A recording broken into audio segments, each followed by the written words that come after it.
Welcome to the Undrafted, Uncensored cast of Pod. Hosted by Nick Archuleta. Mosted by Colin Zanger. And last but certainly is least, Joseph Goodwin.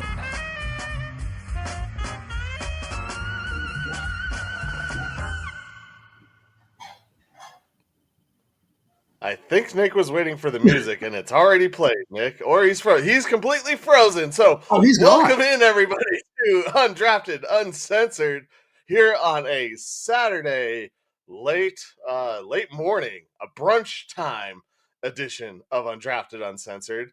As we'll hope to get Nick back in just a moment, because I know he had a witty entry that was going to be phenomenal. But no, we are not on drugs in Colorado, even though mushrooms did just get legalized recently. Speak for yourself. The Rockies have some new uniforms that we're going to cover. We'll talk about that. We'll talk about the team and what is going on. I think we got Nick back. Kind of back. We're going to hit on the Avs as they head in the playoff push, and the Nuggets after the change they made with their head coach, as well as there is spring/summer football in Colorado. And we wrap things up with the victory formation. But now that Nick is back, he will take the reins and give us his witty intro that I'm sure he had for us. I love just because you polish a turd doesn't mean you're going to get more wins out of it. Just because you can. Is that really polished? I don't know. I'm when I saw the original leak, I wasn't a fan. When I saw them this morning with the yellow number on the front, it brings it together a little bit more. So if you buy one of those jerseys, I think you have to have a player on it, because that yellow balances out a little bit more than just that purple and that like bluebird blue that I think is what they're calling it on the top. I hate it more now because of that name of the color. So you're saying the yellow really ties the room together? Yeah, I guess. Okay, let me I got it here. I'll share because we don't want Nick's computer don't let me die share on us. Because I think that's what the issue was. I don't know, man. Ago. I feel like they look like some sort of like minor league, or like I don't know.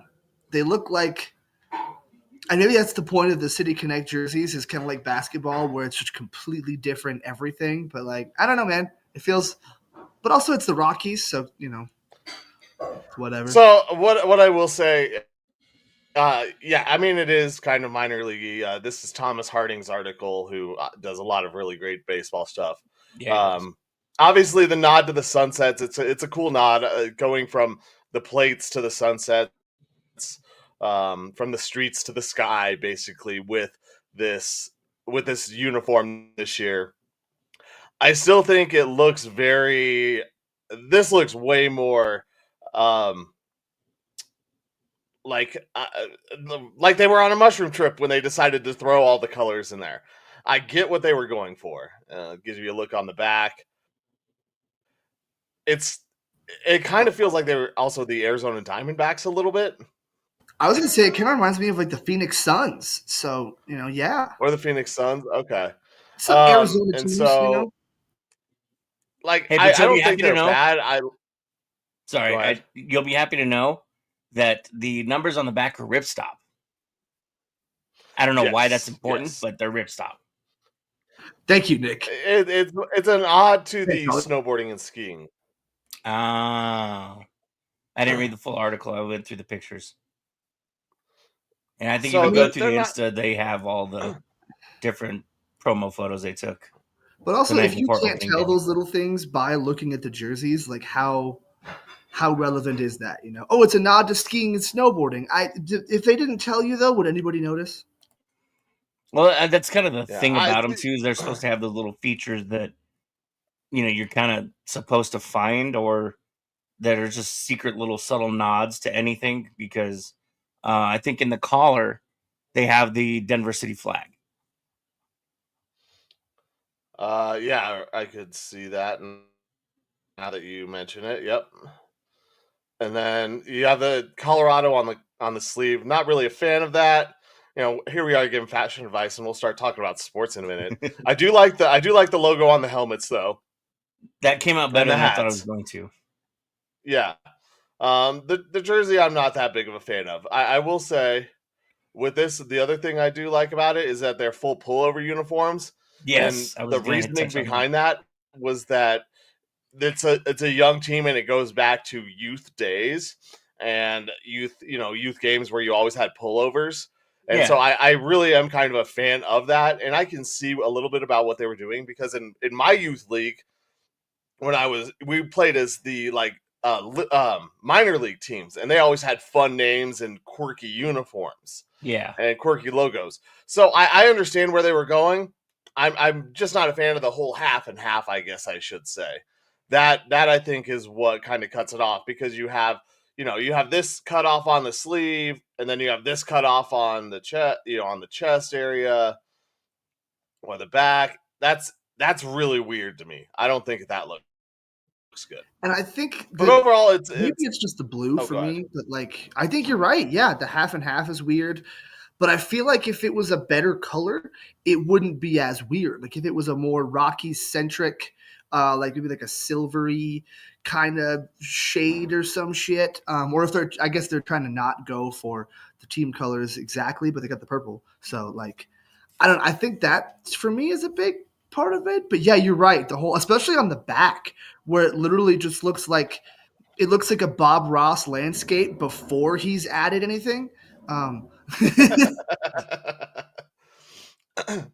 Yeah, not terrible. Not one that I will be adding to my collection, but then again, I wouldn't be buying any of them anyways. And thank you everyone for tuning in Not as one we that I'll get be ready adding for to my sports. collection, but I'll be adding it to my collection. I won't be. I know Nick will be. But Probably, yeah. that's also a part of my not spending money. Maybe if I find it on sale in another city somewhere, then I'll be a lot more likely to buy it in another city. Thrift But shop. I highly doubt that. I would much rather have the license plate ones. I think the license I plate thought ones those are also Those were were dope. awesome. Like, why? I mean, I yeah, get they it. were they You were can't like just keep the same one over and over again, but like, those were dope. To go from those to, I guess, anything else is going to be a little disappointing, but these don't feel like they fit as well. Like, those were just perfect, yeah, and it as sucks long as that they it didn't was. wear all the green. Yeah. It's funny when you see people wearing like green Rockies hats. Like that's a kind of a thing, Like you almost, I mean, as a non-baseball fan, it makes you like double take for a second. Like, oh, that's right. That's not actually the color of the Rockies. I just see that shit more often than anything else in terms of like Rockies paraphernalia around town. Going to Union Station, taking the train, wherever. I see people walking around all the time in different sports gear, and the Rockies gear usually seems to be that license plate green. Yeah, you know what I will say, Nick, because I don't say notoriously cheap, but I don't like spending my money on a lot of extra stuff. So now I could actually buy my Rocky City Connect jersey, Charlie Blackmon, for $41. There you go. See, I told you about the sale at the end of last year. Yeah, you did, but that was at the stadium. Yeah.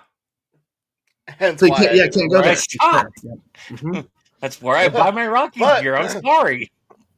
no, I'm not saying I'm not. You don't have to apologize to me. It's just Good. my own personal protest. I appreciate your Like, apology. yeah, just because you don't follow my protest, I'm not like a dictator or like a cult leader where if you don't follow what I'm doing, then I'm gonna like cut you off from the clan or something like that. Like it's okay, you can buy stuff there. I just choose not to. That's why I just saw, I can buy my City Connect jersey for probably, $45. Now that we were mentioning them, but on from uniforms and looks, and we'll talk about the Rockies, I'm sure, here in a minute as we get into the teams that are playing maybe not meaningful games right now, but meaningful They're games in trying. the upcoming week. The Rockies haven't played meaningful games in how many years? 5, 6. Was it 22? Was the last time they were in the postseason? That was when they beat the Cubs in the wild card game. Yeah. To move on to get swept by Milwaukee. Yeah. Yeah. Yep. So I'm gonna be honest. I have never seen Gabriel Landeskog smile so much than what I saw last night watching the Eagles game, and I loved every second of it. That's wonderful. It was like having him back on the ice and just skating and being out there. You could tell, you could tell like that he was home again, Yes. and he was glad to be back in a Yeah, competitive perfect. environment rather than just sitting there skating and trying to get back. He, obviously a little slow, Yeah. not the player we saw 3 years ago. But it's it's good to see him out there, I guess is more than anything. Like it's just good that he's out there. It's good that he's happy. And that smile also didn't really fade. No. It didn't look as though there were any any setbacks in that game. Now, will it take a day or two? Much like I kind of feel fine right after my hot baseball games, but then but then all of a sudden a few hours later I'm like, oh shit, I'm in so much pain I can't even move. We'll see how that happens because I'm not playing at that competitive level. Yeah. I think in the game I'm not saying that Henderson took it easy on him, but I also don't think he absorbed as many hits or took the kind of I think there was some respect for him getting on the ice, and I think that while they were still playing and he was still getting checked and moved on and off the puck, I also don't think he didn't have to take a big hit, and that's what scares me is like when that first big hit happens, which I mean maybe it's in one of these now final 2 games, but for his first game in 1,020 days, I was happy. He looked good. He performed well. His one breakaway he had, he still was maybe half a step faster than the young kid that was chasing him down. But I mean, it's been like you said, 1,020 days. He's not going to have the same speed anymore. He's not going to be. He's 3 years older too. So you add that on top of it as well. He's going to start losing a step at some point, and might be a little premature that he's losing a step. But you got 2 more games to get that conditioning up, and I mean 3 games in a row. That's not often for pro hockey players. Yeah, and it's funny when the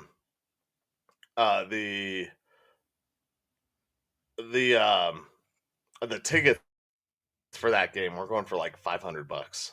Yeah. You called it. You're like, you buy your tickets now. Yeah. If I could have gone, man, I would have tried. That would have been sick. But yeah, $500 though? No chance. Plus, you got to drive up to Loveland. Yeah, and I mean maybe that wasn't all of them, but they were. No, that's what I heard. I guess I didn't do all the research on it, but yeah. Well, I think 5 minutes after Altitude made it known that he was coming, he was playing, he was in the lineup and everything. I pulled up one of the secondary markets, and they were already at $400. Okay, yeah. Well, because it makes sense in terms of like how big is that stadium really? Like how many seats are available? So I'm sure they're going to sell out pretty quickly, and then they start to fucking climb. Well, the Eagles are already good too, and they were working on a sellout streak anyway. Oh, so shit. You add that on top of Landeskog coming back, the place is a decent size. Think of Broomfield. Do you remember when the Broomfield Broomfield Event hosted Center. hockey? It's about the same size. So I'd say probably 12,000 maybe ish. I don't think it's that much because that's 7,000 less than Ball Arena, or 8,000, 8,000 less. I think it's probably like 6,500 to 9,000, something like that. 6,800. 6. Okay. Yeah, And I shouldn't have gone to the 6,800 9,000. I should have stuck at the 6,500. Yeah, So, and I'm looking here, like some were over $1,000 days ahead of the game. So yeah, Landeskog, he did get one hooking penalty. That's probably more of him just trying to get his stick that back. was kind of a weak penalty. It was, but like, I think that's also probably all eyes were on him. Oh yeah, Even with the refs, and knowing that he's a veteran and an NHL veteran, like they probably were looking for him to pull some tricks. But no points, 2 minutes in the box, but he got his ice time, and that's really what it comes down to. We'll see what happens in the next few weeks. And speaking of jerseys, man, that's probably the one sweater I want to definitely get. Oh, dude, I have a Landeskog Avs one, but those are going to be a pretty penny, I'm sure. But I might drive up to Loveland just to get one. I'm not allowed. Go to the team store. You're not allowed. I'm not allowed. My You're mother buying would your Rockies kill one me. first time. Yeah. My mother would kill me if I went up to Loveland and bought a Landeskog Eagles sweater. Because, Why? She says I'm cursed. If I get a jersey or sweater for anybody, then they end up getting traded. And so she does not like when I do that. And so I found a loophole. I don't see that happening with Landeskog, though. Hot take, guys. I'm pretty sure Landeskog's spot is safe. Yeah, I also said that about Chase Utley, Jabba Chamberlain, Ivan Rodriguez. I don't know any of those people. Chris Davis. Yeah. Chris Dennis. Yeah, up, Chris CD? Dennis. Yeah, Chris Drury. Hate that guy. He's a terrible baseball player. Terrible. I have to look at my schedule and see when I play him again. Yeah, maybe try and find the after the season one. I don't know. I just avoid him at all costs. It would be dope. That would be a cool one to add to the collection. Yeah. So if they were to actually somehow trade Landeskog because Nick bought a sweater, it'd have to be for Sidney Crosby, right, Colin? In the off season, yes. Those salaries would equal out. Gabe wants to keep playing, but it can't be. We talked about this before, though. Yeah, we talked about this before, and this is my view. Still, I think this is it. I think this is Gabe's swan song. I think I said it. If he plays in this playoffs, this is going to be his final run. I don't think he can deal with the rigors of a whole season of an NHL season, all the ups and downs, the hits, the travel. I don't think that he can do that. I think he worked these 3 years to come back at this moment, because all we heard was him being back for the playoffs for the last few years. And I think he knows that his body can't handle a full season, and he doesn't want to be in and out of the lineup, day in and day out, because he'll push it from game one. We saw that 4 years ago when the Avs only had him, McKinnon, and Makar, or him, McKinnon, Makar, and Rantanen, and those guys were the only goal scorers playing 30 minutes of ice time, 25, maybe not 30 minutes of ice time a night, but they were the only guys on the ice. They had no second line, third line, fourth line help. And now the Avs do have that, and it wouldn't be required. That was the year before we won the Cup. So that has to be. It wasn't the Blue. That was Vegas. Yeah, that was Vegas. I'm pretty sure it was Vegas. Yeah, because they went on. Well, either way, But just for context, they had no extra help, and that was tough on him. So you said it yourself. He's going to push himself game one. He's going to push himself through game one, through the postseason. And if they happen to lose, he's coming back next year and he's going to push himself again because he wants to go out on his own terms. He's not going to go out, through a postseason. He plays 30-something games. I said it last show. He's going to go until they have to cut that leg off. You did. He's like Yarmer Yager. But yeah, no, I think I'm with you, Nick. I think next year is his last year. I think that unless the crazy thing on either side of the spectrum happens, re-injury, knock on wood, please don't, or Stanley Cup, those would be the two things I think that would cause him to retire. I think he wants to be able to make it through a season, and he may end up, taking some rest days. He's not going to play any proverbial back-to-backs. But I think he might want to come back one more year, one last ride, especially if they don't make it to the promised land and get the other cup. But, man, if they get that cup and he comes back, I feel like he would be hard-pressed not to retire. But you know what? Even then, professional athletes are fucking crazy, and they will do crazy stuff whenever they feel like it, and they'll keep playing long past they probably should have stopped. Look at Larry Bird laying on his back, laying on his belly, trying to stretch his back out to be able to, squeak out any amount of minutes in the early 90s. He did it in the Olympics too. Some guys just kind of, don't want to stop. You got to carry him off the court, carry him off the ice, carry him off the field. Yep. Yeah. If they win, I think if they win the cup, I think he's definitely done. Yeah, I think there's no way. Yeah. I don't know. I don't think so. Yeah, that's fair. That's fair. I don't know. And, I hope. Hey, let's have them win the cup, and hopefully they win the cup, and we can figure out who's right. Yes. Okay. Yes. So let's put money on this. The 20-minute mark of episode 158. New look. Who dis? Should we all put $5 on it?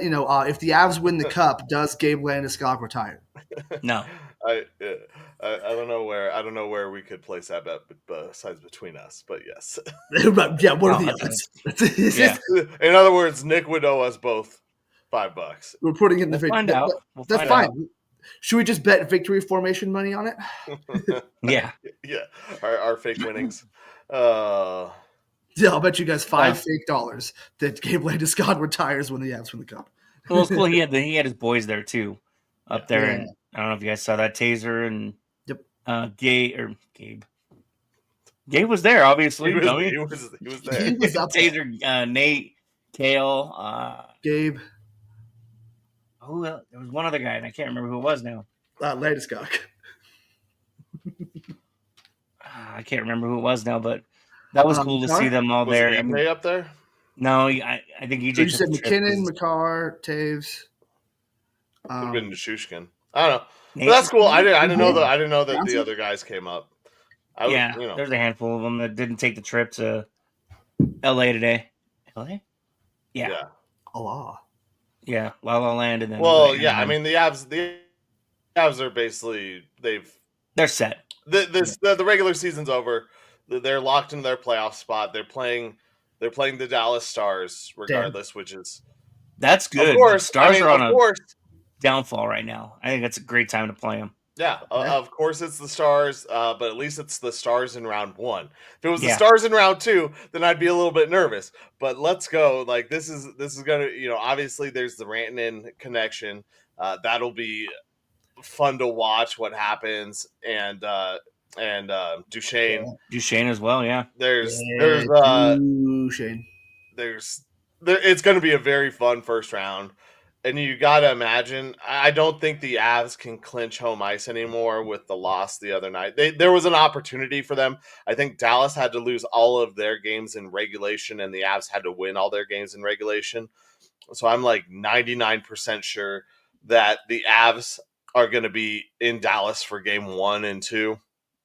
But game 3 here with Gabe's first steps onto the ice, that place is going to be electric because Already not only do you blown have the up. other guys coming back to Colorado for a playoff game, but you have Landeskog coming back onto the ice for the first time in an Avs sweater, most likely. I mean, I know we're looking ahead and hoping no injuries happen, but that place, that ticket right now, actually, that's probably going to be one of the That's best probably tickets to have. yeah. I'm looking at I it. was gonna say I'm gonna go look it up as you scoot on with stuff. Yeah, it's only going to get more expensive. But yeah, like that crowd's going to fucking erupt. That's going to be nuts to have that, and then also to have it be against Mikko Rantanen and Matt Duchene, who nobody likes, and the Stars who've kind of been not really a rival, but one of those teams that's been a problem. Like you said, Stars in round 2. I don't want to see that shit. That sounds awful. So yeah, that's going to be huge. Yeah, but buy your tickets now, folks. Just like the Eagles game. Your cheapest you're getting right now, only because it hasn't been official with any of the positioning. You're looking at 332, row 13, $140. I got 143. Yeah. So yeah, you're That's looking at not 140 terrible. as your cheapest right now. For No, it's playoff not game? actually. Well, Playoffs. per ticket, that's yeah. I mean, you start getting a lower level. You get 661 down closer to the ice, and there's a one in a suite for $798. That's not even a suite. Well, it's just club level. Oh, sweet. Yep. What's mine say? Dude, what's mine say? Yeah, so we'll I mean Watch. I'm excited for this, hopeful return. Oh my god, yeah, center ice 550 behind the bench. But we'll, as we all know, Coop said it, fixing to find out what's to come for the Avs. Yeah. I mean, they have 2 games left. It's the Kings and the Ducks, both ends of the spectrum there. The Kings kind of turned it around a little bit later in the season. Did you say yeah, but I mean, it doesn't matter for the Avs, and that's part of one of the things. You're just setting up who's gonna make the postseason roster. Basically, is all that he's doing. And we to go back real quick, we got some comments. Nate Hesser, our friend and hopefully baseball guy, as we'll be doing some shows. What's up, Nate and Chris? But to go back with the uniform real quick, he said, "Bring back this one."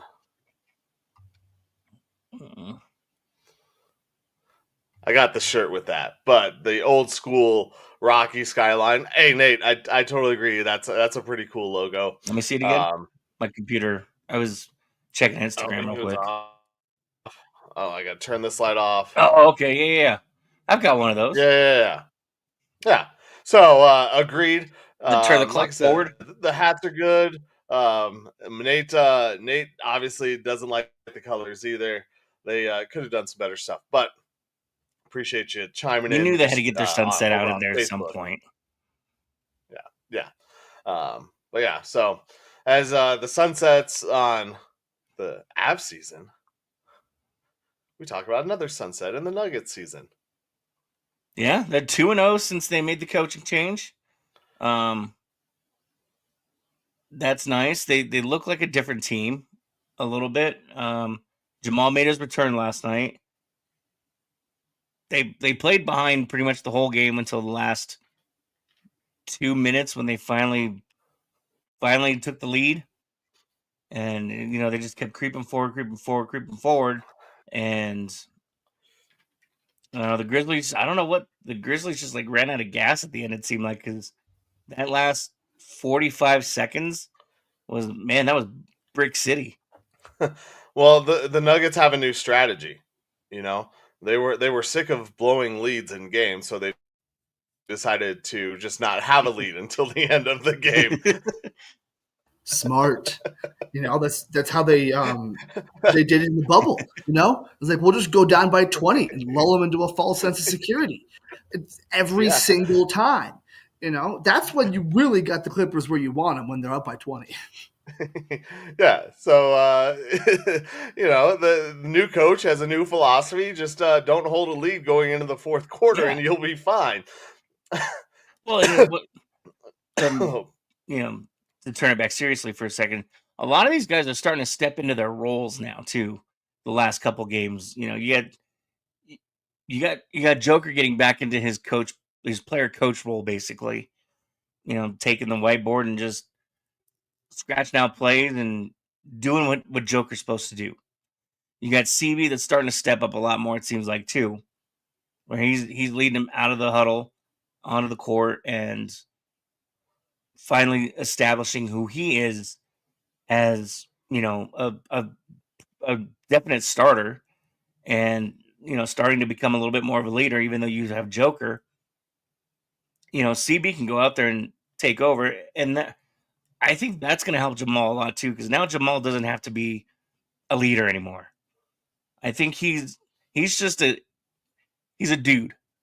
He shows up, Just he a scores dude. points, he does everything he needs to do to help the team win, but he doesn't have to lead anymore. And I think some of that leadership was starting to wear on him a little bit because everybody was relying on him. Take that away from him, give it to somebody else, and let him just be. If you don't trust Dude. Brown, give it to AG. You're gonna have somebody out there that will be a secondary leader. I mean, the problem though is that like I see what you're saying, but Jamal Murray is a max contract guy, and Yeah, and not saying that you have to look up like those are the guys that should be your leaders and leading by example. And that was my whole problem and issue with Jamal Murray, and still is that he doesn't lead or set a good example. And we see the things that have happened, in Memphis. And I'm not saying that he's Ja Morant, obviously, no, but you have a leader in Memphis in Ja Morant who's a head case. Jimmy Butler in Miami, like he has 20 different personalities, but then he goes to Golden State where he's not the leader, not the big dog, and look at what happens in Golden State. Like he's a damn good player, but if you're paying him like that, you look up to those guys. And in Golden State, you just have other players there that are stronger voices and more established. Not that Jimmy Butler isn't established, but I mean, let's face it, Draymond Green's name is probably more well known, maybe not always for good stuff, but he's very well known in NBA circles. And you have He's the and you front runner have for defensive obviously player of Steph the year. Curry. Yeah. So like you have those two personalities in that locker room. And for the Nuggets, yeah, it's got to be AG, Jokic. I don't think Christian can take some of that off of his yeah, shoulders, but he's still got to be a leader by example. I mean, that's a point guard, that's a quarterback. I mean, and granted, the Nuggets have Jokic, who's a whatever pseudo point guard, ball handler all the time, but God, Giant he's point guard. he is he's the guy who's touching the ball once every single time it's coming up the court a lot of the time. So it's tough to have someone of that stature in the NBA getting paid that much that isn't a leader in some way, shape, or form.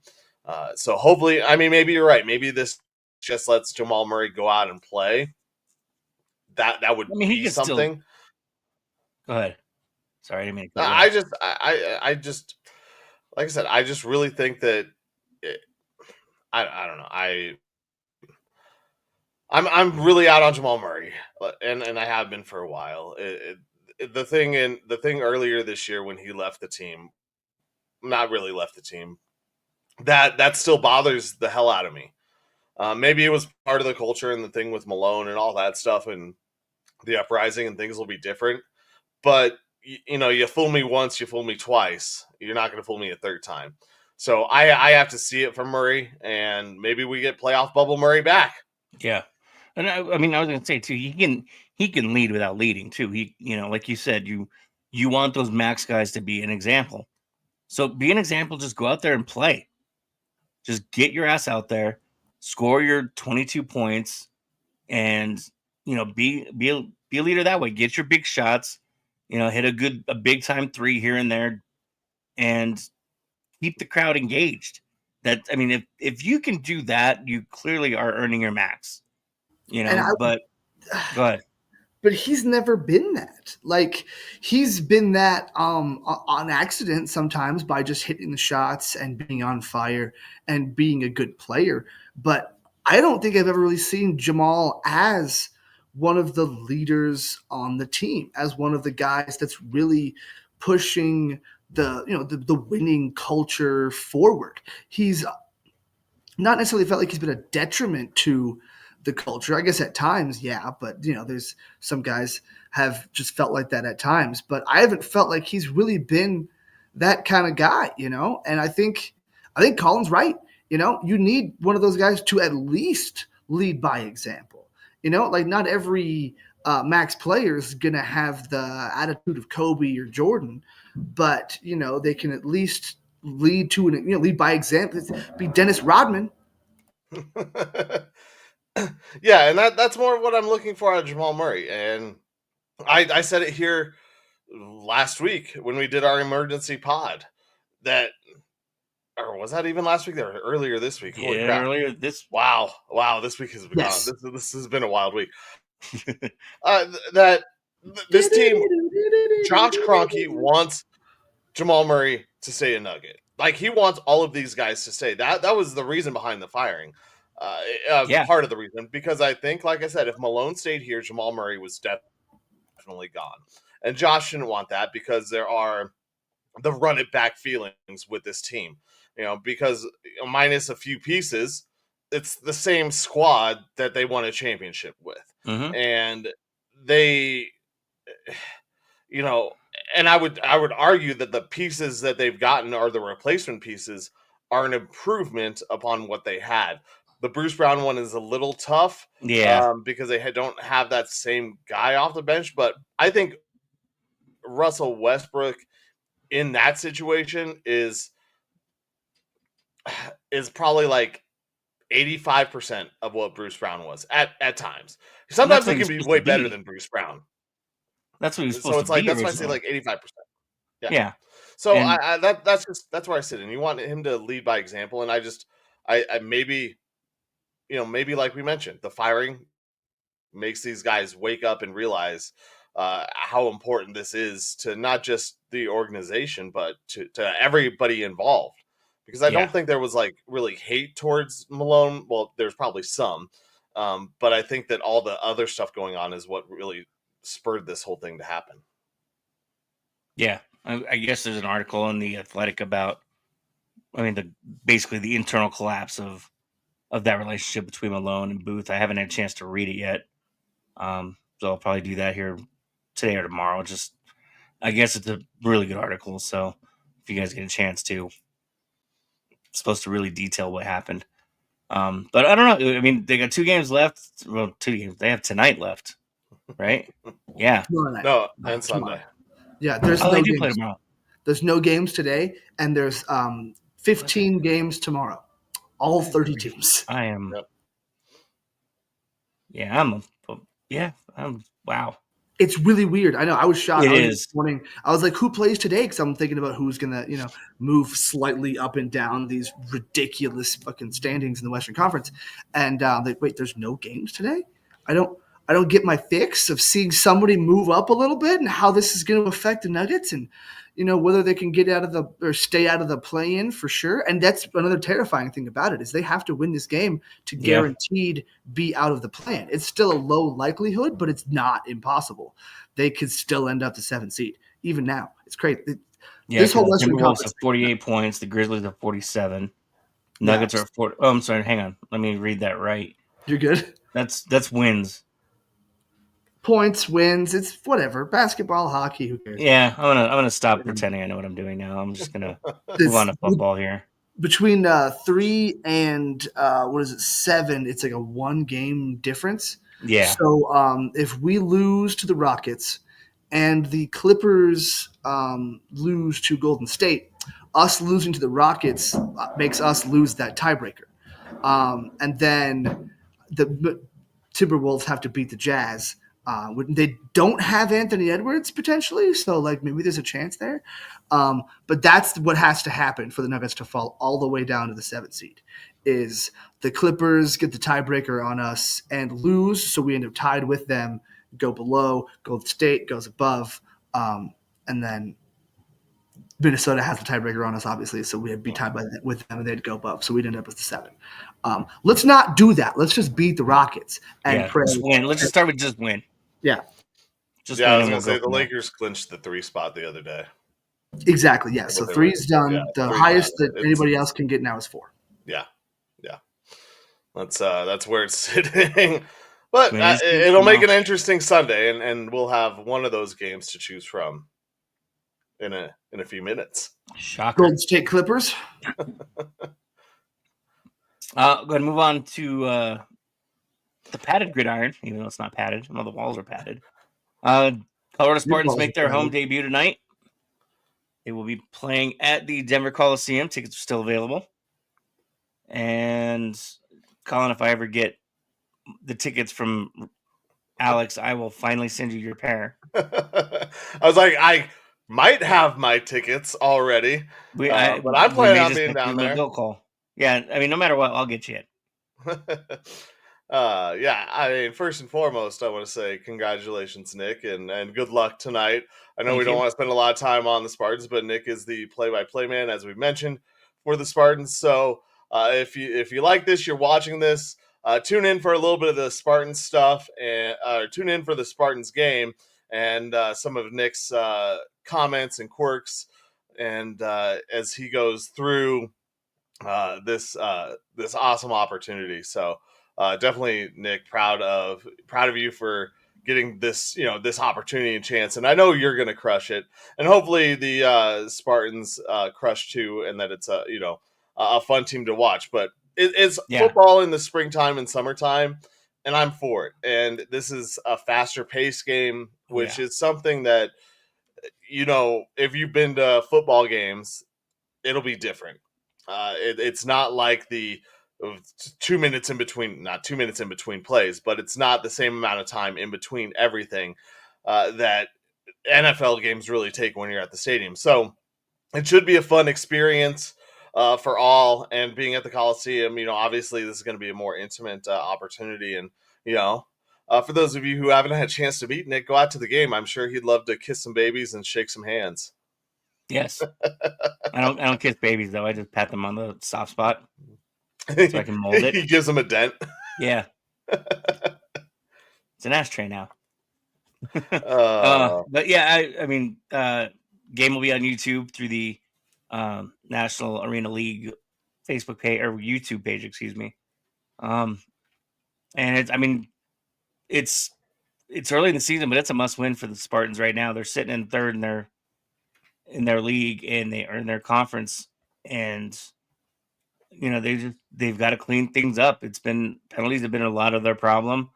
Last couple games, they've had a couple players ejected, and so they gotta come in. They've had a couple weeks to get used to their new quarterback now, and so hopefully that timing is back where it needs to be, and they don't get 15 calls for illegal defense.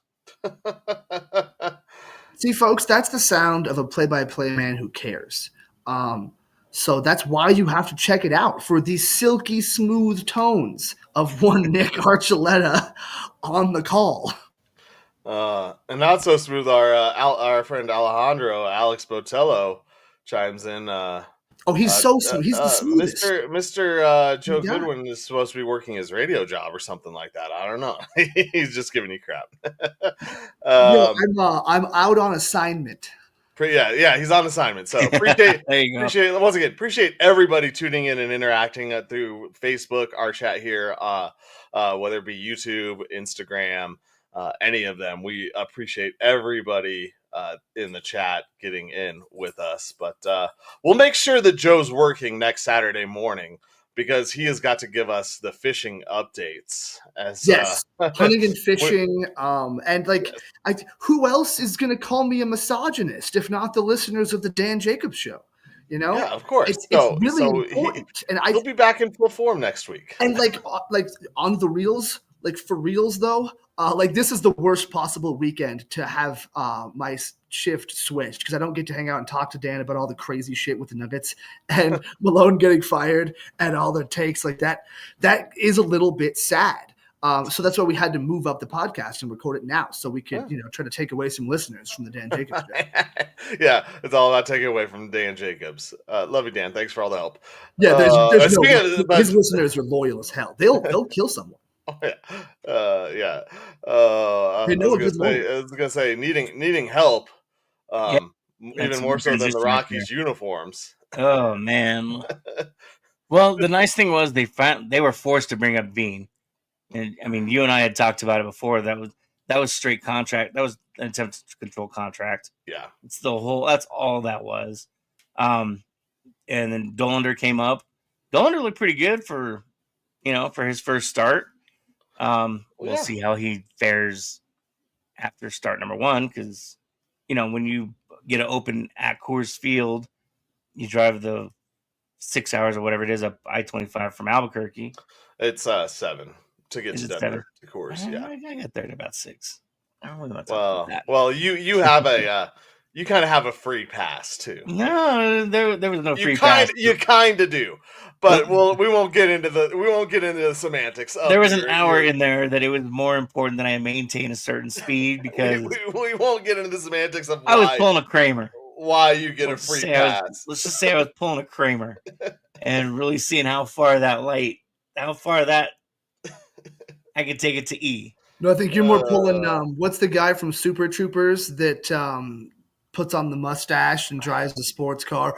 Oh yeah.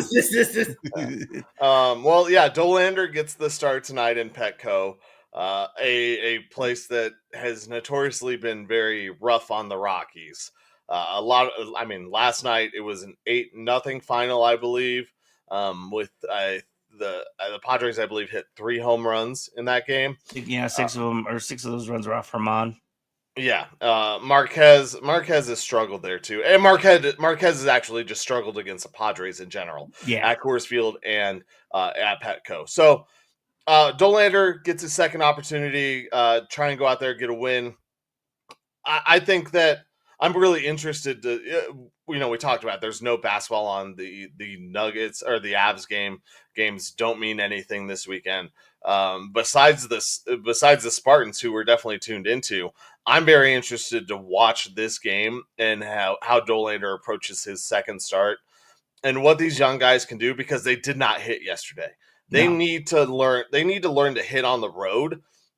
And it's a weird thing for the Rockies. It's always happened. Like, why can't they hit on the road? What doesn't translate? Part of it is seeing pitching in Colorado all the time, and you're not used to seeing that same break, and things move differently at sea level. Mm-hmm. But I think these guys are still young enough that they should be able to adjust pretty quickly. They need to show some life. And also, Bud Black did say that there's more young. He didn't say specifically who, but there's more young guys to come this year. And I'm good with it. Let's just rip the Band-Aid off and let's just go. It's going to hurt. It's going to be painful. It's like we were talking about last year with the Broncos before we realized before everybody else realized that Bo Nix is a really good quarterback. It's going to hurt. It's going to suck. But you got the White Sox right there with you, struggling just as much. So, and the Braves were too for a few weeks. Yeah. So just do what you need to do. I mean, Herman held him scoreless until the 5th. Yeah. And, obviously the 5th is when the floodgates opened. So, I mean, but we know Herman's getting up there in age. No offense. Well, and he's had multiple injuries. There's a lot. And that's why. Oh, sorry. Go ahead. I was going to say, he hasn't pitched a full season in how long? That was where I was going with that. Yeah, and then that was my whole thing with this Rockies team and the rotation. Yeah, they have a good rotation on paper, but this rotation has never been healthy for a whole season, or even a majority of this season, it feels like, whether it be Marquez, Sensatella, Freeland, Gomber. Dolander, knock on wood again, Dolander had an issue his freshman year in college. that held him back, and which is one of the reasons why he dropped also. But I like you got to bring up these other guys in order to give them an opportunity. And yeah, rip the Band-Aid, let them play. And who cares? Who cares about the good or the bad? As long as you're seeing stuff from these guys, because I don't want to sit here as a Rockies fan and wait 7 years for Brendan Rodgers again. Like, we already saw it, and that's the thing with the Rockies. If these guys aren't good, we know it. You can see it. It's the eye test. And so let's get an opportunity to see what we have and what they need to do, and if if they can move on instead of holding on to somebody for dear life. And it's the same thing. Like, I mean, I like Ryan McMahon has been such a good replacement for Nolan, but he's not long for the Rockies. You got to start the youth movement with a little bit of veteran leadership. And I don't I don't know if McMahon is that guy, but I think that you have God, I just had the name, third baseman. Oh well. But let's bring these guys up. Let's bring these guys up. Let's let them play. And you're gonna hold on to some of your veterans, but you gotta start a core, and you gotta have these guys play together, because what we see, and even what I see from my men's league teams, these teams that have played together for a long time, you have a certain sort of chemistry. And while baseball is very individual, that chemistry and understanding what other players do is really important on the baseball field. Knowing where guys are when you're throwing a cutoff play without even having to look. Yeah. Like, just understanding how, you understand how each other views the game from it. So, yeah, rip the Band-Aid off. Let's get him. But, man, O'Doyle still rules. He has been on a tear to start the season. Although I did you see Martini's catch in the corner? No. Last night, yeah, Jay Hay flies out pops one over to the right field line, and he goes chasing after it. Martini jumps, clears the fence, like just enough to get his upper body over it, makes the catch, saves some chick from getting drilled in the face. And, like, his momentum's still, like, almost carrying him over, but she's, like, close enough that she, like, pushes him back a little bit, just enough to get him back onto the ground in play. And she's wearing a San Diego hat. I'm like, you don't know the rules of baseball, do you, sweetheart? So he did the reverse Zach Ample, or yeah. I was watching her. I was like waiting for her to like just be like, "Oh, I'm on TV," and she's like, and she just goes and like pushes his chest a little bit. Well, that was too funny. We'll see what the Rockies can do, but I'll tell you, my under 60 is still looking pretty good. So hopefully that's one victory. Yeah, we'll talk about more right now. This is the victory formation. All right, boys, here we go. Best play in football. 6 right tight diamond victory on 1. Break. Okay, 3, 2, 1, it's jam. The Pick'em segment, proving that Colin Zanker is the most humble man in the history of time. Least. Featuring Nick Archuleta wishing he was somewhere else. And Joe Goodwin just kind of winging it. That's right, everybody. It is the victory formation, where we have real bets with fake money, and we keep track of it to see who's the best in. Well, I guess the best out of us three. No, but nobody else really does this with us. But if you want to join along, start with wherever you're at, and we'll figure out a percentage. But last week, one of us went 1-4, another went 2-3, and then one went 4-1. Let's get into it and how we got here. We also do have a move, because the UFL game that we chose last week is actually being played in about 1 hour from now. So that is not part of this one, because I did not plan that well. So, all right, here we go. I'm just going to give me the win. We had the national championship game, Florida versus Houston. Joe decided to go with 5-slam loser, and Nick and I both went with Florida at minus 105. That means Nick and I won 1952. Arkansas versus Georgia. Arkansas smoked the Bulldogs in college baseball. It was like 12 or 13-1. And Joe and Nick both got that one correct. So We move on to the NHL, where the Blues lose their streak to the Jets. I was the only one correctly who picked the Jets, as Nick and Joe both thought the Blues run would continue, and they were feeling it after that game as they lost another one following Guess that that's one. why they call them the Blues. The Blues.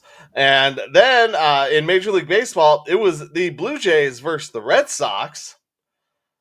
And you know what? Colin was the only one, myself, I'm speaking third person, I was the only one who trusted in our former friend Trevor Story, hitting a walk-off in the 10th inning to give the Red Sox the victory. Nick and Joe both lose that. I win 17-41. And then the Celtics went to the Garden and beat up on the Knicks. Damn. I chose the Celtics. Nick and Joe both chose the Knicks. So that means this week I was the big winner, winning $60.40. And I'm the first person over $300 at $308.77. Nick needs to send some prayers out because he won $6.66. So Hail Mary, whatever it is, full of grace, you better get your stuff together, because that 666 win moved you into second place at 252.61. And part of the reason why you're in second place is because Joe, with his 4 losses, lost 22.86 this week, moved down to 215.40. We go on to the games this week. Obviously, we already have the Defenders and Battlehawks. Joe picked the Defenders. Nick and I both picked the Battlehawks. Sunday night baseball. It's a tradition here at the Victory Formation. We choose Sunday night baseball. Nick, it's your Cubs versus the Dodgers. Damn it, of course it is. Didn't get enough national exposure already. So he's got to decide if he wants to win or if he wants to just stay faithful to his Cubs. Who you got, Nick? Cubs or Dodgers? Go Cubbies, go! Yeah, he can't pick the Dodgers. He got Glass now pitching, dude. And the great thing is the way that this works out with Nick is that it's always, like, not always one of his teams, but it's always a rivalry one where it makes it the most difficult option for him to choose the other team that is most likely going to win. But obviously it's baseball, any given whatever day on the field. But Joe, who you got? Nick, Cubs or Dodgers? Normally, I would say it's baseball in any given whatever the fuck day. Anything can happen. But this is also the Dodgers, one of the best super teams in the history of sports. So let's take the Dodgers. Yeah, I'm sticking with the Dodgers also. I am avoiding anything that Nick chooses with his 666 evil curse from last week. We move on to NBA, and we're going to start with the play-in game out east. We already know that the Hawks are going to play the Magic in round 1 of the play-in game. Hawks plus 170 underdogs, Magic minus 200. Joe, who you got, Hawks or Magic? It should be the Magic. Their skid has me a little bit concerned. Trae Young and the Hawks can get pretty hot. This is sneaky, man. I'll stick with the Magic. It should be the Magic. Joe's sticking with the Magic, and much like you mentioned, the Magic have been on a streak, but the Magic have a bad record in this first round of playoffs. I want to say when they've had it, they've been in the play-in each of the last 2 seasons. Right? It's been 2 seasons, hasn't it? Yeah. They've lost in the first round. I know last year they lost in the first round, so give me the Hawks and Trae Young not being ice cold. Nick, who you got? Which one of us are you going to screw over? So just before you started talking, I was already leaning Magic, just because of how well they played this year. So I'm going to stick with my gut. Give me Orlando. All right, sticks with his gut in Orlando. Next, we do move on to the game Sunday. That is Warriors versus Clippers, the only game that will probably have most of the guys playing. One of the few games that will have everyone playing in it. Joe laid out the scenarios earlier for what the implications are for the Nuggets. But I am going to go with the Warriors because I just have more faith in Steph Curry and that team, and any team that has Bones Highland. Yeah, Go ahead. Nick, who you got? Clippers, Warriors. Golden State. Joe, who you got? Yeah, you're muted. I'm muted. I have to take the Clippers. I got to do it. It's going to be close. It muted me again. I hate everything. But yeah, this game's going to be weird. But like, I got to do it. This is where they prove who they are. You know, are they who we thought they were? In which case, the Clippers, or are they actually a good team?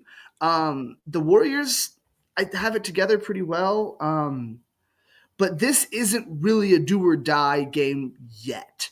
So I feel like they can afford to drop this a little bit. Also, if I pick the Warriors and the Clippers are going to win, and that sacrificing cause, you know, well, no, it's true. Hey, that's why I bet the under for us, for the Rockies and the Yankees this year, for the greater good of this group. All right. Yeah, I'm just going to stick with my regular picks, because if I try to manipulate my picks based on juju, I will then ruin the juju, and the Nuggets will fall to the play-in. So we are taking the Clippers. We move on to college baseball. Oh shoot, I didn't put their rankings. I believe it is 6 and 8.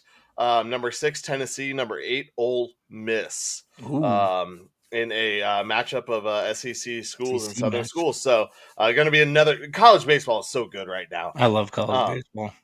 So Tennessee versus Ole Miss. Nick, who you got? Those two good schools. I'm not gonna overthink it. I'm just gonna stick with Tennessee. Joe, who you got? Tennessee or Ole Miss? I just like the Vols, so fuck it. Oh man, I have another reason. Clean sweep. I do also like Ole Miss though, because of Admiral Akbar. Then we're all screwed, because I was going. I'm going Tennessee also. Money on Ole Miss. So yeah, put your money on Ole Miss, and you can put your money on the fact that we will be back next week, as as we just send this one off into space and put it up. But we'll be back next Saturday or Friday afternoon. It's Friday. 3 o'clock, I believe. 3 o'clock. Yes. Or around 3. Sometime around 3 o'clock Mountain Time. Friday just after before you go home from work.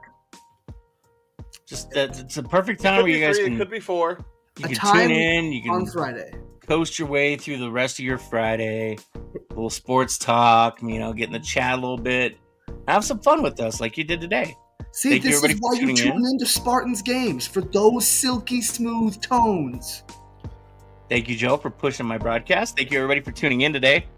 Thank you, Michael Spillin, and everybody over at e5280sports.com for hosting us. Thank you to Pikes Peak Sports Cards, our sponsor. And like we said, Spartan tickets are still available. Otherwise, they'll be on YouTube. Otherwise, there's Avis Play here in an hour. So, and relax a little bit. Enjoy your weekend. For Colin Zanker and Joe Goodwin, I'm Nick Archuleta. This has been Undrafted Uncensored. Thank you, everybody, and we'll see you next Friday. Okay, love you. Bye. Bye, everybody. Okay, I love you. Bye-bye. Elevator go down the hole.